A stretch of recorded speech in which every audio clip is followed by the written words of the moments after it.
Assalamualaikum, selamat pagi untuk anak-anakku kelas 11 OTKP.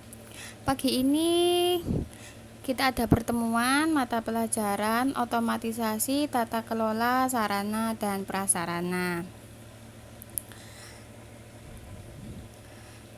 Pada pagi hari ini kita sudah menginjak kompetensi dasar yang ketiga, yaitu menerapkan K3 perkantoran. Untuk kompetensi dasar yang nomor 1 dan yang kedua saya anggap sudah tuntas karena pertemuan sebelumnya, yaitu pertemuan tatap muka, sudah menyelesaikan uji kompetensi yang sudah kalian kerjakan. Untuk kompetensi dasar berikutnya yaitu K3 perkantoran, bisa dibuka buku LKS-nya atau modulnya pada bab 2 tentang K3 perkantoran. Oke, K3 perkantoran. K3, apa itu kepanjangan dari K3?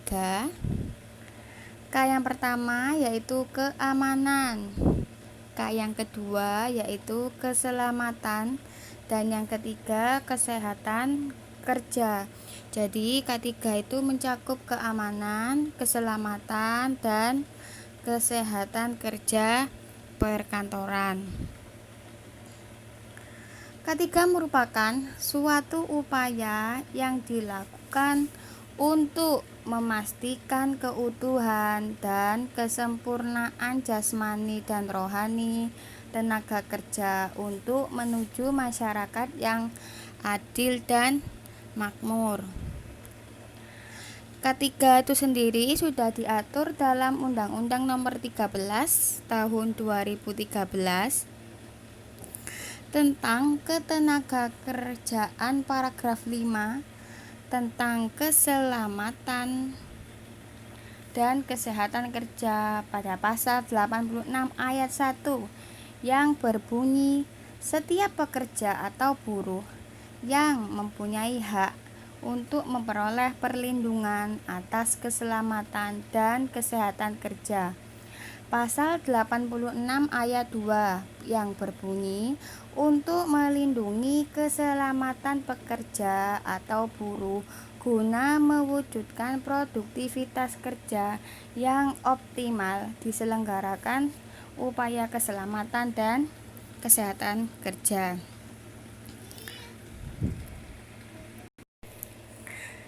Nah, pada K3 ini jika dilihat dari sisi perusahaan, hal tersebut merupakan pemborosan ekonomi. Oleh karena itu, pencegahan kecelakaan kerja di tempat kerja merupakan tugas yang penting, baik dilihat dari segi ekonomi maupun segi kemanusiaan. Biasanya K3 ini mencakup kesalahan yang dilakukan pada saat perencanaan pabrik, pengadaan bahan atau alat, pembelian atau pemasangan suatu pesawat, alat, dan instalasi. Lalu ada penempatan seseorang dalam jabatan dan pemberian instruksi atau penugasan pada pegawai tersebut. Lalu untuk tujuan K3 sudah diatur atau sudah ada ketentuannya pada Undang-Undang Nomor 1 Tahun 1970 tentang keselamatan kerja, yang berisikan yang pertama, agar tenaga kerja dan setiap orang lainnya yang berada dalam tempat kerja selalu dalam keadaan selamat dan sehat. Yang kedua, agar sumber-sumber produksi dapat dipakai dan digunakan secara efisien. Yang ketiga, agar proses produksi dapat berjalan secara lancar tanpa hambatan apapun. Jadi ini merupakan tujuan dari K3.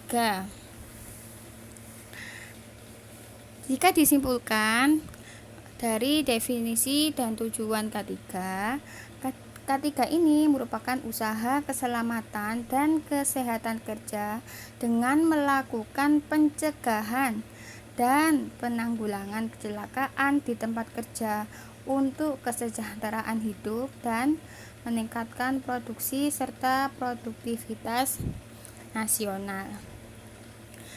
Untuk pertemuan kali ini saya rasa cukup membahas tentang definisi dan tujuan dari K3.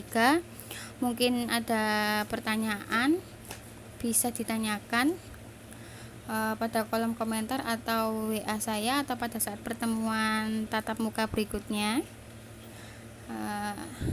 Saya akhiri pertemuan pada pagi hari ini. Semoga ilmu yang saya berikan bermanfaat. Salam sehat untuk kalian semua, jaga kesehatan. Semoga pandemi segera selesai. Terima kasih. Wassalamualaikum warahmatullahi taala wabarakatuh.